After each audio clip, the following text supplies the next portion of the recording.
Assalamualaikum warahmatullahi wabarakatuh. Teman-teman, kali ini aku akan melakukan peneropongan telur bebek di hari kelima penetasan. Di depan saya ini udah ada telur-telur yang sudah saya teropong. Nanti saya beritahukan.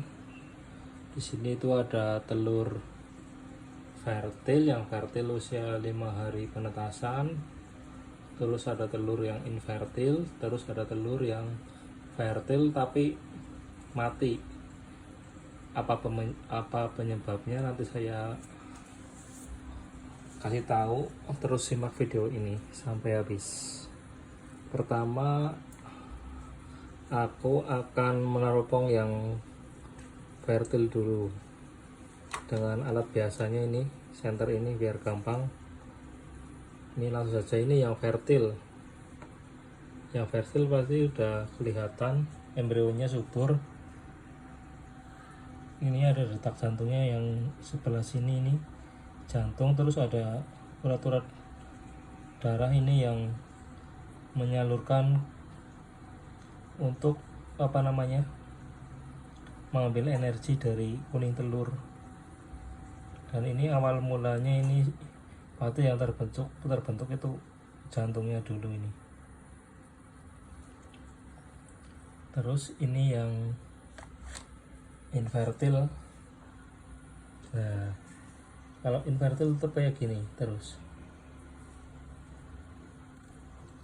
dia nggak akan berubah, kuning telurnya nggak mengental, nggak apa, terus kayak gini, karena tidak ada reaksi dari benih jantannya. Di sini nggak ada ya, jadi tidak bereaksi. Ini fertil lagi nih, semuanya pasti kayak gini, bening jernih. Dan kalau dipecahkan pun nanti akan tetap kayak gini, jadi nggak ada nggak ada perubahan, tetap bisa dikonsumsi. Dan kemudian ini telur yang infertil. Yang infertil tapi nggak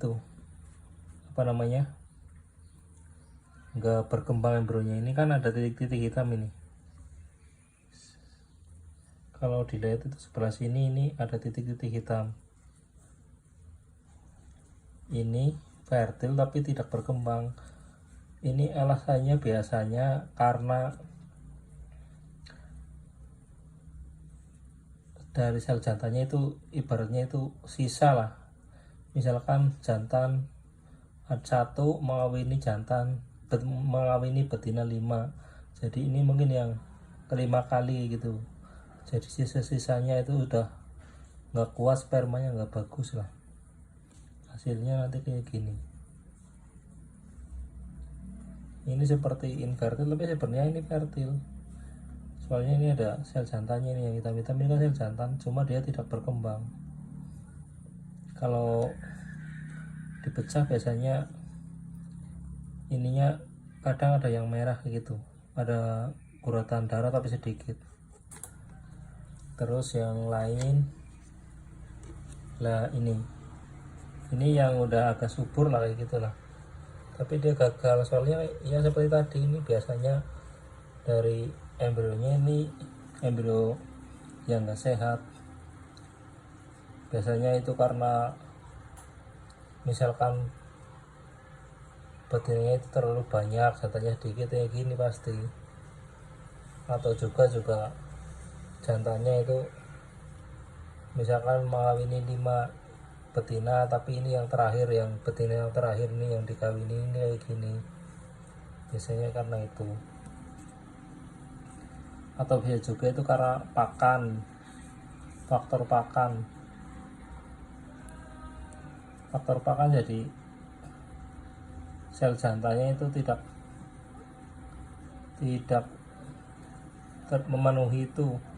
memenuhi isinya sel jantan, jadi kayak gini akhirnya mati, nggak kuat. Terus ini ada lagi kasus yang kayak gini. Nah, kayak gini, ini sama ya kayak tadi, kasus yang tadi. kasus lain lagi, ada ya lagi kasusnya kayak mana.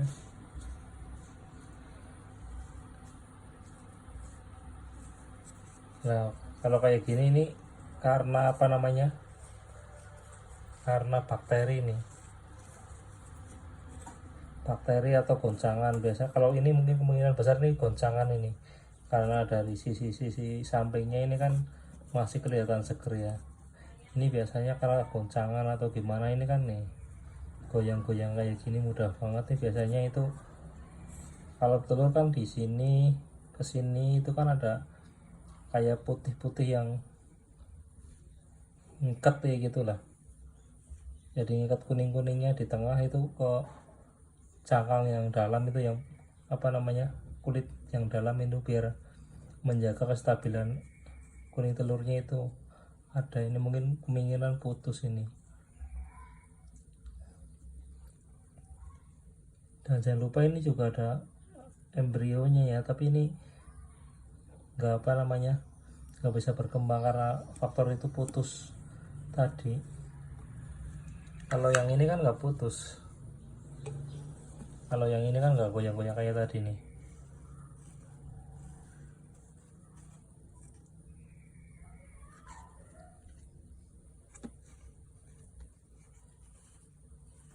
Nah, yang ini juga nggak goyangnya nggak secepat itu kan yang tadi ini. Yang ini nih kematian embryonya ini karena putus ini, cepet banget kan goyang-goyangnya. Terus telur lain lagi ini. Nah, ini juga kayak yang pertama tadi ya. Jadi sel jantannya itu nggak terlalu kuat untuk bertahan.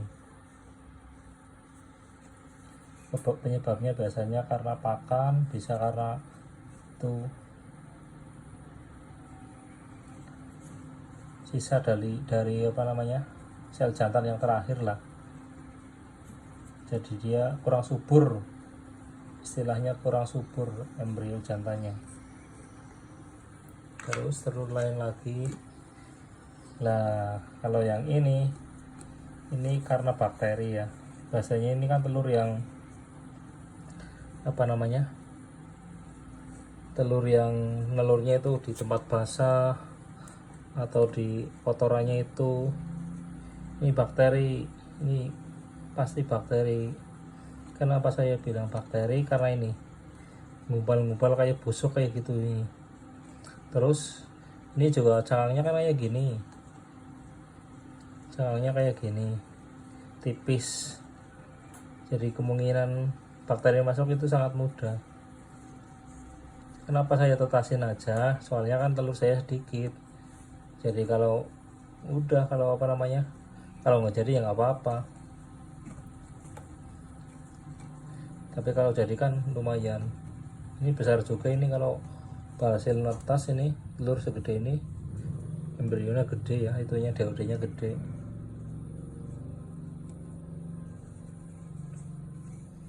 Berikutnya nanti saya akan bagikan memilih telur yang bagus untuk ditutaskan. Untuk kali ini sekian dulu ya teman-teman.